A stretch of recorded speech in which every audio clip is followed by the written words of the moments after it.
السلام عليكم ورحمة الله تعالى وبركاته.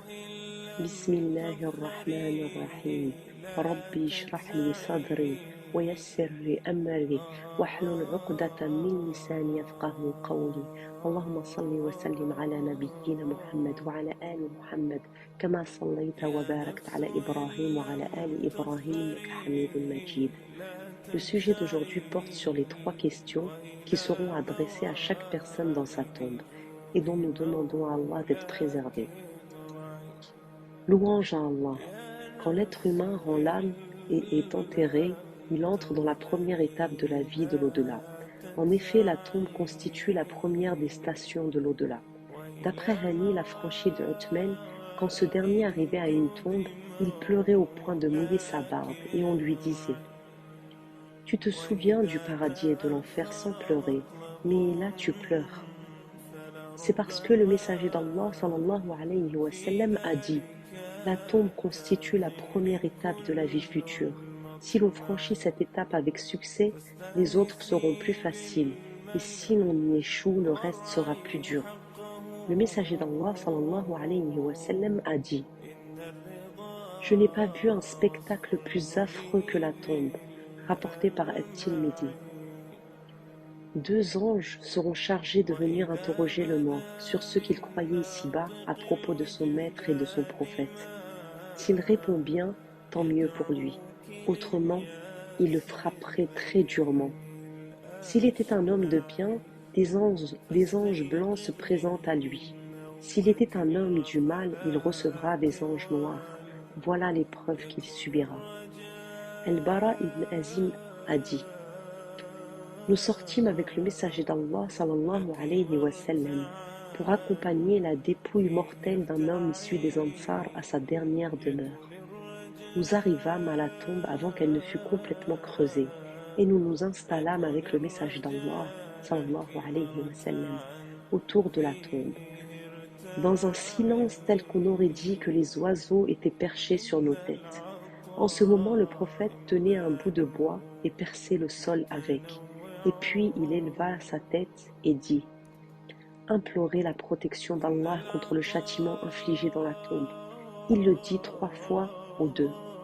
Puis il poursuivit: quand un fidèle serviteur quitte ce monde pour l'au-delà, il lui vient depuis le ciel des anges blancs, dont le visage est aussi radieux que le soleil. Ils s'installeront à vue d'œil de lui et seront munis de linceul et du parfum paradisiaque. C'est alors que l'ange de la mort viendra s'asseoir près de sa tête et lui dira: ô bonne âme, sors pour jouir du pardon et de la miséricorde divine.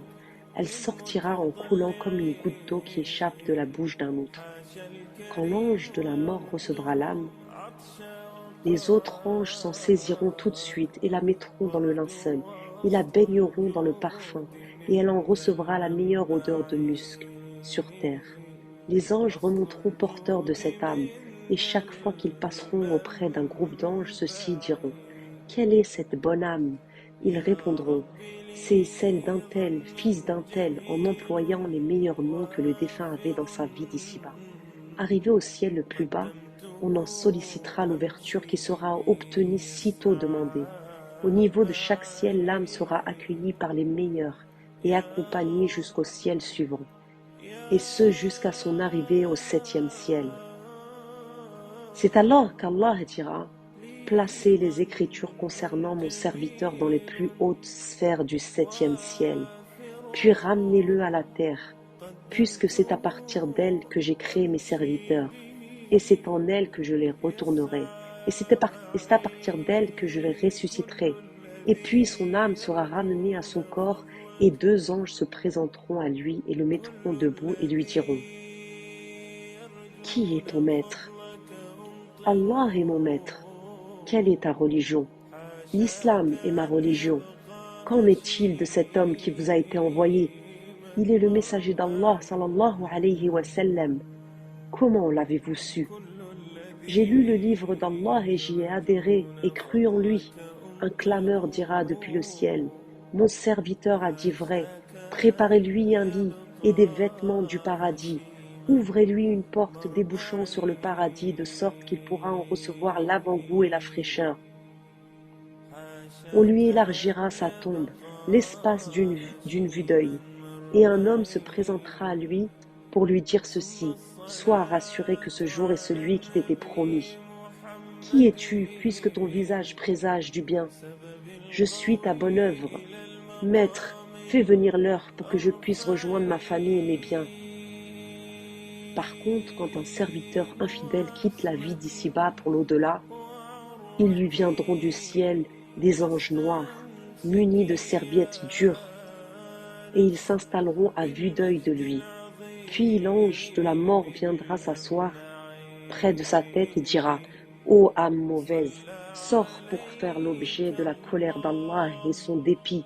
L'âme se dispersera alors dans son corps, mais on l'en extraira de manière à déchirer les veines comme une brosse en fer que l'on retire de la laine mouillée.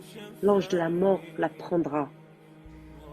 Et les autres anges s'en saisiront tout de suite et l'envelopperont dans leurs serviettes dures dont se dégagera l'odeur la plus nauséabonde sur terre. Ils remonteront avec cette âme et chaque fois qu'ils passeront près d'un groupe d'anges, ceux-ci diront: quelle est cette mauvaise âme?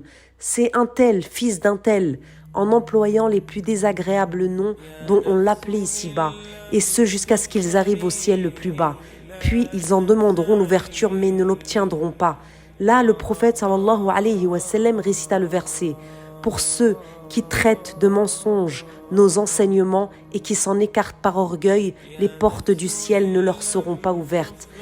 Surat 7, verset 40. Allah le puissant et majestueux dira: mettez les écritures concernant mon serviteur dans un registre placé dans la plus basse couche de la terre, puis ramenez-le sur terre, puisque c'est à partir d'elle que j'ai créé les humains, et c'est en elle que je les retournerai, et c'est d'elle que je les ressusciterai.